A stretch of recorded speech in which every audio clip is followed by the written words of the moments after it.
바울은 6절에서 내가 이것으로 형제를 깨우치면이라고 말씀하고 있습니다. 바울이 말씀하시는 이것이라는 것은 경건입니다. 바로 위에 4장 5절에 있는 하나님의 말씀과 기도입니다. 이것을 가지고 형제를 깨우치면 그 형제가 그리스도 예수의 좋은 일꾼이 되어서 또 그가 믿음의 말씀과 내가 따르는 좋은 교훈으로 양육을 받으리라 말씀해 주고 있죠. 내가 이것으로 라는 것을 우리에게 말씀하시면서 내가라고 하는 것을 주목해 볼 수 있어야 합니다. 이것은 어떠한 특정한 개인을 뜻하는 것이 아니고 우리 모두에게 호칭하는 그 호칭입니다. 내가라는 것은 하나님 외의 모든 사람을 이야기하는 것이고, 그리고 그 모든 사람은 이것, 즉 경건함으로 하나님의 말씀과 기도함으로 다른 형제 그를 깨우친다라는 것이죠. 깨우친다라는 것은 두 가지 의미가 있습니다. 하나는 직접적으로 가르쳐 알게 한다라는 것이 있고, 또 하나는 스스로 모범을 보임으로 따라하게 한다라는 뜻도 있습니다. 이 두 가지의 모습을 가지고 깨우쳐 형제에게 직접적으로 가르쳐서 그것을 알게 하는 일, 또 하나는 내가 그것을 잘 지켜감으로 그가 그것을 보고 따라하게 하는 이 두 가지의 경건을 가지고 나아가는 것이죠. 그러면 그가 그리스도 예수의 좋은 일꾼이 될 것이다, 이렇게 말하고 있습니다. 일꾼에 대해서 성경은요 표현하시고 또 일꾼이 누구인가에 대해서 말씀하시는 구절들이 종종 있습니다. 일꾼이라고 했을 때 우리는 그냥 다른 사람 밑에서 일을 도와주는 사람인데, 이것이 일꾼입니다. 짐을 나르는 사람들이 일꾼이라고도 하죠. 그러나 성경은 이 일꾼 안에, 일꾼 앞에 하나의 수식어를 붙입니다. 그것이 무슨 수식어냐면 선한이라는 뜻입니다. 성경에서 예수님께서 이 일꾼, 하나님의 일을 나눠하는 사람들, 하나님의 일을 함께 나르는 사람들에 대해서 설명하실 때 선한 일꾼 이렇게 말씀을 하세요. 선한 일꾼이라는 의미는 그 안에 한 3-4가지의 뜻을 가지고 있습니다. 짐을 나르는 사람들, 일을 나누어 하는 사람들, 특별히 예수님께서 말씀하신 일꾼이라는 것은 하나님의 것을 함께 하는 사람들인데요. 그 일꾼 앞에 선한이라는 말을 붙여놨습니다. 이것은 온전한이라는 말도 돼요. 즉 노예가 주인이 여러 명이 아니라 한 명에게 소속되어 있는 것, 그것처럼 선한 일꾼은 하나님 한 분의 그 종속된 노예, 일꾼이다, 이런 말입니다. 이것이 먼저 이렇게 들어있는 뜻입니다. 선한 일꾼이라는 뜻 속에는 착한 일꾼이라는 말이 아니고 한 곳만 계약이 되어져 있는, 즉 한 곳의 물건만 나르는 사람, 이런 뜻이에요. 그러면 선한 일꾼이라고 말씀하셨을 때는 오로지 하나님의 일에만 동역하는 사람, 이런 뜻입니다. 이것이 선한 일꾼인데요. 이 선한 일꾼이 몇 가지 하는 것이 있습니다. 첫째는 하나님의 말씀을 잘 가르치는 사람이기도 하지만 하나님의 말씀을 잘 실천하는 사람, 즉 하나님의 말씀과 기도를 본을 보이는 사람, 이것이 선한 일꾼의 첫 번째 덕목입니다. 선한 일꾼이란 두 번째는요, 그리스도께 충성된 일꾼이에요. 여러 곳에 여기도 일을 했다 저기도 일을 했다 이렇게 날품팔이가 아니라 종속되어 있는 거예요. 이렇게 계약되어져 있는 것. 이것이 가장 중요한 것이고, 또 이 선한 일꾼은 잘 보여주고 잘 가르치는 사람이고, 선한 일꾼은 싹꾼과는 좀 다릅니다. 이 싹꾼은 나쁜 의미로 쓰임, 이렇게 뉘앙스가 우리에게 있는데요. 싹꾼은 나쁜 의미는 아닙니다. 싹꾼이라는 말은 온전하지 못한 일꾼 이런 뜻이 아니고요. 하루 품삯을 받는 잠시 고용된 일꾼들, 이것을 싹꾼이라고 부릅니다. 즉 우리말로 번역해서 이게 싹꾼 자꾸 이렇게 저도 발음이 그런데 하루 품삯을 받고 하는, 즉 이게 무엇이냐면 주인 없이 매일매일 주인을 바꾸어 일하는 일꾼들입니다. 선한 일꾼은 그렇지 않다는 거예요. 종속되어져 있는, 한 사람에게 종속되어져 있는. 그러면 반대로 한 사람에게 종속되지 않은 일꾼은 싹꾼이라는 거예요. 일당을 받고 일하는 일꾼들인데요. 성경에서 말씀하시는 예수님께서 원하시는 일꾼은 이렇게 어떤 기간만 고용되거나 전담이 아니라 하루하루 이곳에 은혜를 구하고 또 이곳에 은혜를 구하고 이곳에 은혜를 구하는 그런 일꾼들이 아니다, 이렇게 말씀하시는 거예요.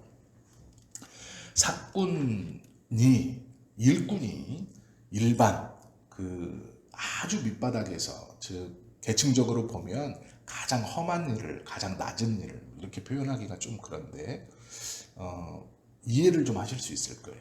요 일을 할 때에 가장 쉬운 일, 밑에 일을, 출발의 일을 하면 큰 문제는 없습니다.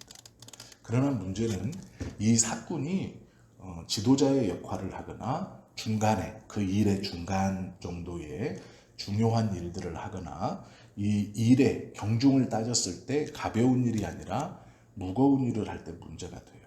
그래서 예수님께서 사꾼이라고 표현하시면서 이는 선한 일꾼이 아니기 때문에 여러 주인을 섬긴다. 즉 하나님을 섬기는 듯 보이지만 그가 돈을 섬기고 명예를 섬기고 자신의 성공을 섬긴다.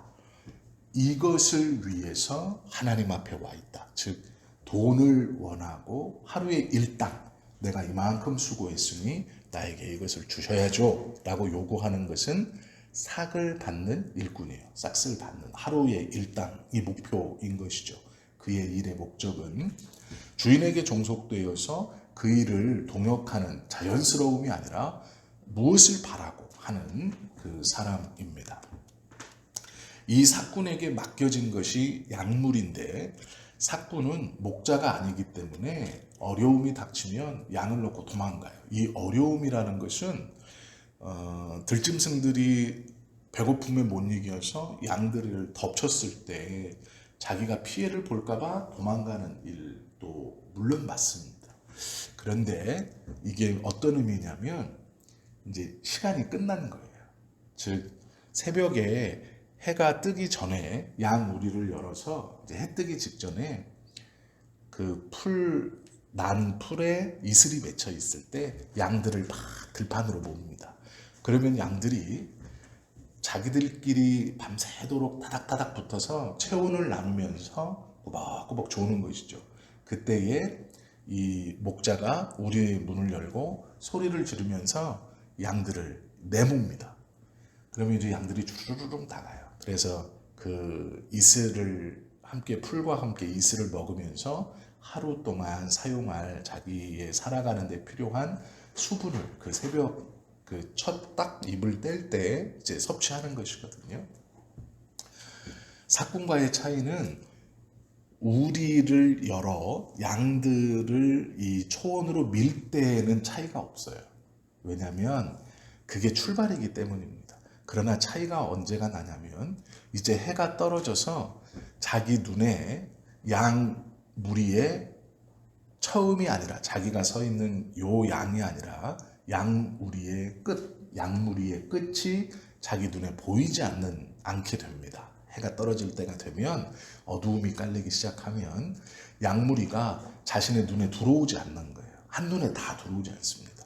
그러면 그때 무엇을 하냐면 다시 새벽처럼 우리를 열고 그 양들을 다 우리 안으로 이렇게 몰아들이는 겁니다. 그리고 나서 문을 딱 닫으면 하루 일이 끝나요. 그런데 이 들짐승들도 양 무리가 다 이렇게 어둑어둑해져서 목자의 눈에 다 들어오지 않을 때 습격을 하거나 아니면 우리 안으로 뛰어들어와서 도망가지 못하는 양 무리들을 습격합니다. 목자는 양 무리의 우리의 문을 닫았을 때도 양을 지키는 것이고, 삭군은 문을 닫아놓고 퇴근해 버립니다. 이게 차이예요. 즉 양을 돌볼 때 차이가 나는 게 아닙니다. 새벽에 문을 열어줄 때 차이가 나는 게 아니에요. 양을 칠 때 점심에 차이가 나는 게 아니에요. 저녁에 다 들여보내서 우리를 닫고 자기가 하루를 끝내서 삭슬 받고 퇴근하면 돌아보지 않아요. 이것이 차이입니다. 그래서 사꾼은 목자가 아니다라는 뜻이 이런 의미예요. 사람들은 사꾼 목자에 대해서 아니 이렇게 했는데 어떻게 저 사람이 사꾼이고 저 성도가 어떻게 그렇다는 거야 라고 이제 표현해요. 여기서 제가 구체적으로 설명을 안 드리는 것은 덕이 안 되기 때문에 그래요. 그냥 내용의 흐름만 알아들으시면 돼요. 제가 말하지만 하나님의 말씀은요 다 알아들을 필요도 없어요. 이렇게 참 이건 불경한 말이긴 한데 다 못 알아들어도 신앙생활하는데 아무 문제 없습니다. 우리는 이미 중요한 것을 다 알고 있기 때문이에요. 새벽에 문을 열 때 차이 나는 게 아니에요. 풀을 탁 먹이고 자기가 양무리의 끝까지 바라보면서 양을 칠 때 차이 나는 게 아니에요. 어둠이 깔리고 하루가 끝나고 자신의 맡은 소임이 다 끝나서 다시 양무리를 우리 안에 들여놓고 문을 닫을 때 차이가 나는 거예요. 닫은 이후에. 그 끝났다라고 했을 때 사꾼은 돌아가는 거예요. 자기 집으로. 즉 거기에서 사꾼을 보고 무엇인가 기대할 수 없어요. 왜 그러냐면 내 양이 아니고 자기는 일당치기이기 때문에 그날 하루 새벽부터 해가 지고 자기의 일을 잘했어요. 양을 잘해서 우리까지 딱 닫아놓으면 정말 잘한 거예요. 그에게 더 다른 것을 기대하면 안 됩니다. 그런데 예수님께서 말씀하신 진짜 이 일꾼은 문을 닫은 이후에도 지키고 섰는 사람이에요. 왜요? 나의 양이기 때문에 밤새 잘 잘 수 있도록 지키고 또 다음날 새벽 이슬이 마르기 전에 다시 문을 열어서 양들로 신선한 풀을 먹일 수 있어야 되기 때문이죠. 이 신선한 풀을 먹인다는 것은 성경은 말씀을 잘 가르치는 자 이렇게 표현합니다. 하나님의 말씀을 그가 그 양이 살아갈 수 있을 새벽 미명에 그 풀잎에 이슬이 맺혀 있는 그것을 함께 먹일 수 있는 이것은 새벽 미명 이슬이 마르기 전에 양들을 풀어서 다 내보내서 그 초원에 있는 이슬과 풀을 뜯게 할 수 있는 이것이 선한 목자다 이렇게 얘기해요. 그렇지 않고 사꾼은 도망가기도 하고 이 풀이 말랐을 때, 즉 게으름을 피우다가 이 풀이 말랐을 때, 즉 하나님의 말씀을 제대로 가르치지 못하거나 하나님의 말씀을 제대로 분별해내지 못하는 그러한 사람이 사꾼 목사다 이렇게 말하고 있어요. 그러면서 예수님을 목자장이라고 표현합니다. 우리의 큰 목자 되신 예수님 이렇게 표현해요. 이 말씀은 어떤 의미냐면요. 가장 좋은 풀을 찾으시고 가장 좋은 풀을 먹이시는 예수님이시고 저녁이 되어도 자신의 양무리의 처음과 끝을 볼 수 있는 목자 이런 의미예요. 자신의 양무리에 대해서 예수님이 이 고용된 목자나 선한 목자라도 저녁이 되면 우리로 다 집어넣어야 됩니다. 왜 그러냐면 못 지켜요. 자신의 시야에 양 끝이 안 보이거든요. 양무리의 끝이 어두움 때문에. 근데 이 우리의 참 목자장이라고 말씀하실 때 유대인들의 관념에서 대목자, 경험이 많은 아주 숙련된 목자는 무엇이냐면 저녁이 되어도 자신의 양 끝에 있는 상태를 파악하는 사람이에요. 즉 그 양 끝, 나와 가까운 무리의 시작이 아니라 무리의 끝, 목자 앞에 바로 있는 양이요 대장양입니다. 이 양이 제일 튼튼하고 제일 등치가 좋은 거예요. 그래서 이 양이 목자 앞에 있어요. 바로. 사실 이 양은 지킬 필요가 없어요. 목자하고 가까이 있기도 하지만 이 양무리에서 대장 역할을 하는 게 목자 앞에 있는 양이거든요. 나머지 양들이 다 그 대장 양의 꼬리를 보고 엉덩이를 보고 다 이렇게 모여 있는 겁니다. 그러면 끝에라는 의미라는 건 제일 약하다라는 의미거든요. 이 대목자는 그 약한 양의 울음소리를 듣고 지금 이제 야생동물이 온다든지 뭐가 두려워한다든지 무엇이 일단 파악하는 목자. 이것이 대목자예요. 그리고 계절을 따라서 이슬과 풀이 가장 이렇게 연하고 풀이 많이 있고 이슬이 잘 맺혀 있는 곳을 찾아서 그 새벽에 그쪽으로 양을 몰아서 우리를 만들고 그곳에서 양을 키우는, 이것을 정말 잘하는 것이 목자인데 이것의 가장 큰 것이 대목자입니다. 그래서 예수님을 보고 목자장이라고 한 것은 예수님께서 먹이시는 하나님의 말씀이 최고이다라는 의미예요. 예수님께서 가르쳐 주시는 하나님의 말씀이 그 새벽에 가장 파릇하고 이슬이 많이 맺혀져 있다.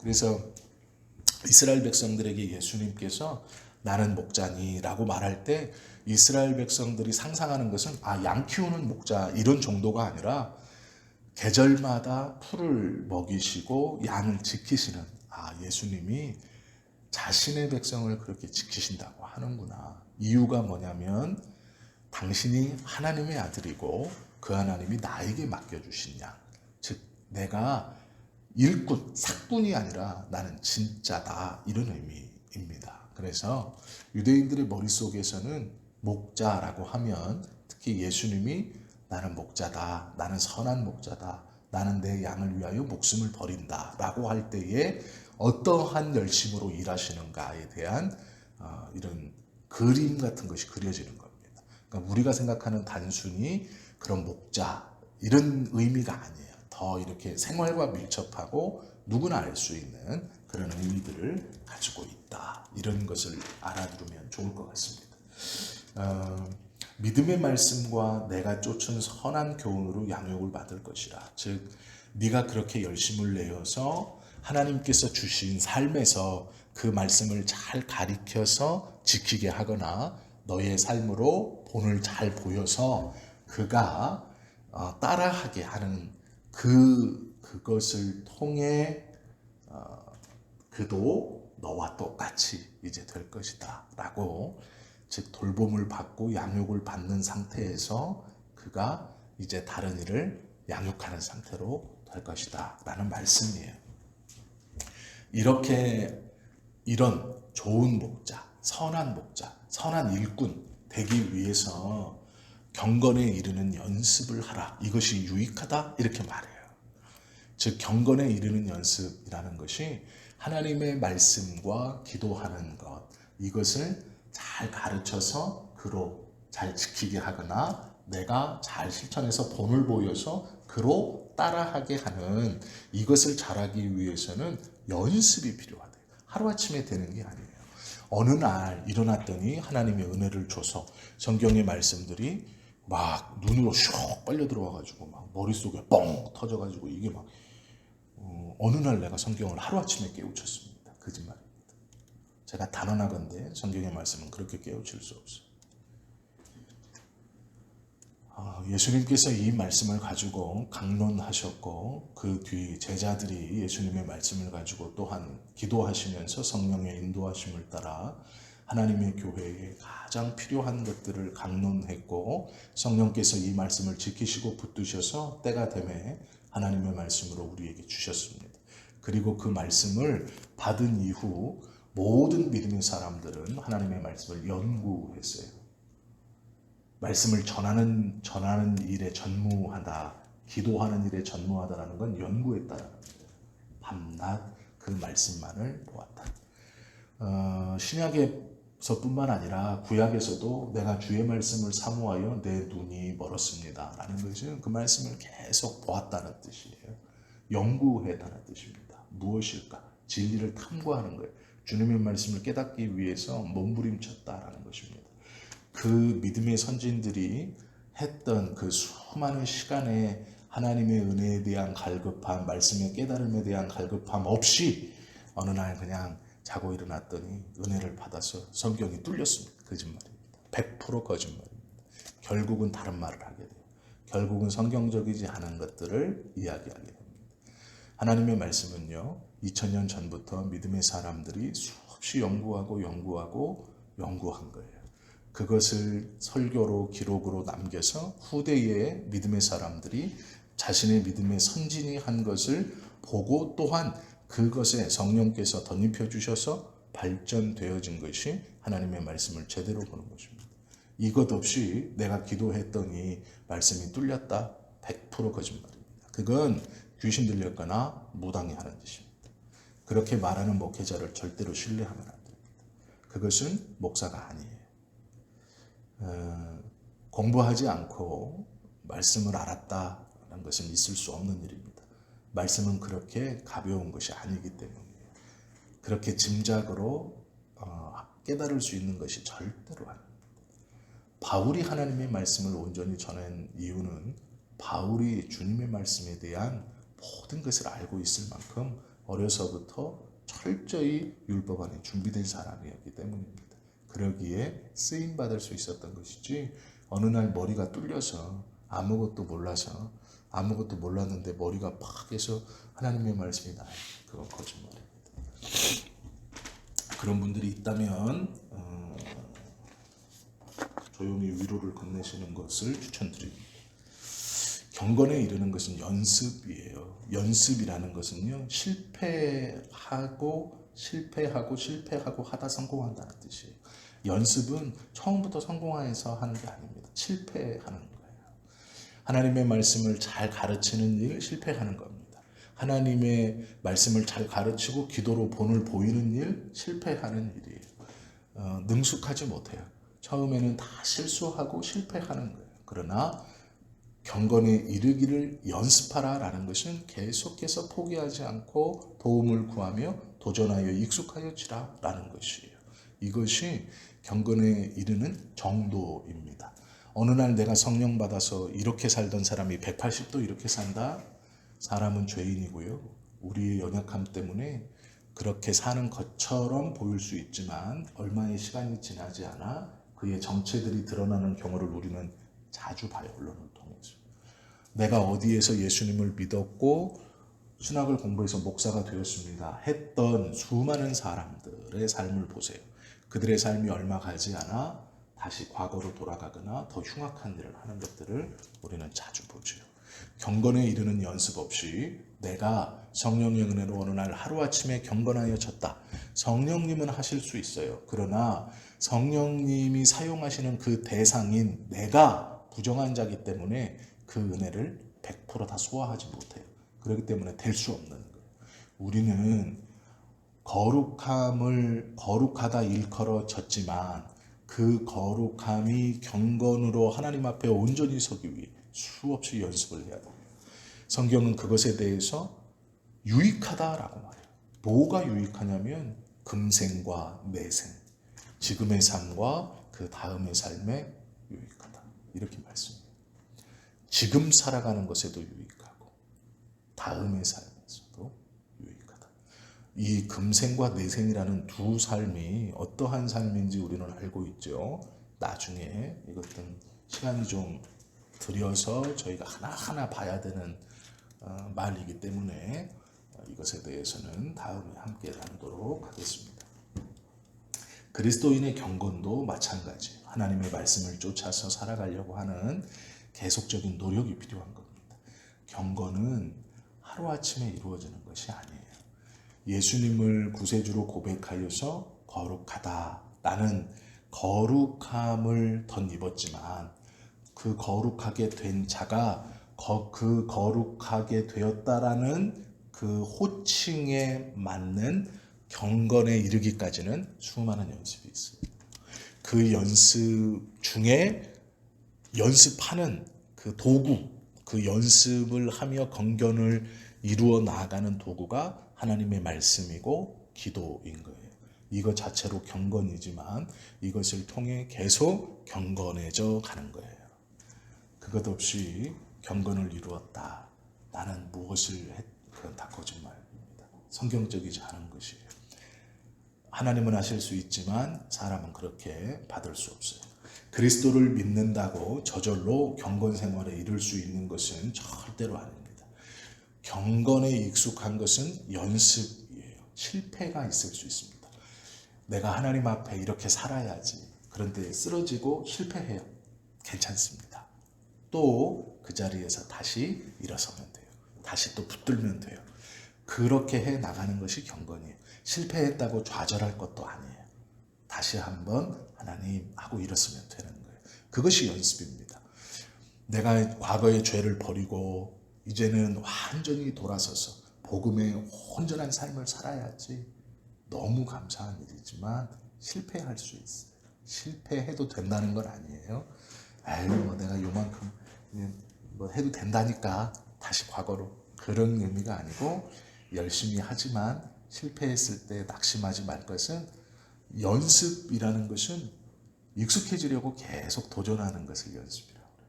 내 영혼이 잘된 것 같이 내가 범사에 잘되고 강건하기를 내가 원하노라, 이런 말씀이 있잖아요. 여기서 말씀하시는 내 영혼이 잘됨 같이 내가 범사에 잘되고 강건하기를 내가 원하노라. 그러면 내 영혼이 잘되고 범사가 강건하다는 게 뭘까요? 경건에 이르는 연습에 잘 되면 이라는 뜻이에요. 즉 하나님의 말씀과 기도가 너의 삶에서 이루어지는, 그걸 이렇게 가르치기도 잘하고 보여주기도 잘하는 삶을 통해서 다른 이가 나에게 그러한 모습을 보고, 또 내가 실패하고 실패하지만 경건에 이르는 연습이 잘 되어지면, 즉 삶에서 그것들을 잘 지켜가는 열심으로 살아가면, 그것이 금생과 내생에 유익이 있을 뿐만 아니라 그것이 영혼의 잘됨이고 그것이 너의 범사의 평안함과 강건이 된다, 이런 말씀이에요. 이걸 떨어뜨려서 생각할 게 아니고요, 하나로 보셔야 돼요. 그래서 경건에 이르기를 힘쓰라 라는 것은 무엇을 힘써야 하는가를 알고, 그 무엇이라는 게 허무맹랑하거나 어떤 신비한 것이 아니에요. 그런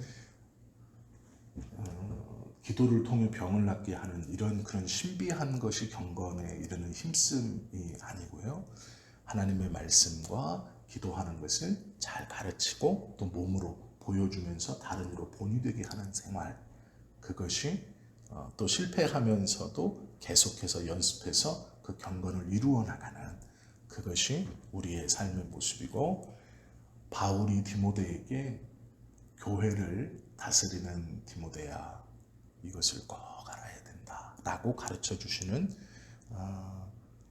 믿음의 비밀 중 하나인 거예요. 그것을 하나님께서 이 디모데전서 4장의 말씀을 통해 우리에게도 말씀해 주시는 것이죠. 그래서 우리도 경건이라는 이 거룩한 사람이 이루어 나가는 모양인 경건, 거룩한 사람만이 이루어 나갈 수 있어요. 경건은 왜 그러냐면, 경건이라는 말은 출발이 거룩한 사람들이 하는 거예요. 죄인은 할 수 없어요. 그래서 예수 그리스도를 믿어 의롭다 받은 사람들이 이루어 나가는 게 경건이에요. 그래서 이것은 세상의 사람들이 이루는 게 아니라 우리가 이루어 나가는 모습이에요. 그 모습이 이러이러하면 이러이런 유익을 얻고 이러한 복을 받는다라는 것이 바울이 디모데에게 깨닫게 해주고 싶었던 하나님의 말씀이고 하나님의 비밀인 거예요. 그것이 오늘 우리에게 또 동일하게 들려진 것이죠. 그래서 우리가 그 말씀 기억하면서 오늘도 하나님, 나도 경건에 이르는 연습, 하나님의 말씀과 기도를 잘 가르치기도 하지만 내 삶으로 실천하면서 그것을 보고 다른 이가 따라할 수 있는, 그리고 때로는 실패해도 계속 연습해서 그것이 익숙해지고 성공하는 그러한 하나님이 기뻐하시는 믿음의 삶을 살아가고 싶습니다 라고 기도하는 것이 바른 것이죠. 그리고 이 놀라운, 어쩌면 쉽지 않은 이 믿음의 삶을 하나님 우리의 자녀들도 꼭 살아가게 해주십시오. 왜냐하면 이것이요, 금생과 내생에 유익한 거기 때문에 그래요. 이 말씀을 꼭 기억하시고 하나님의 약속을 받는 저와 여러분 되시기를 예수님의 이름으로 축원합니다. 기도하겠습니다.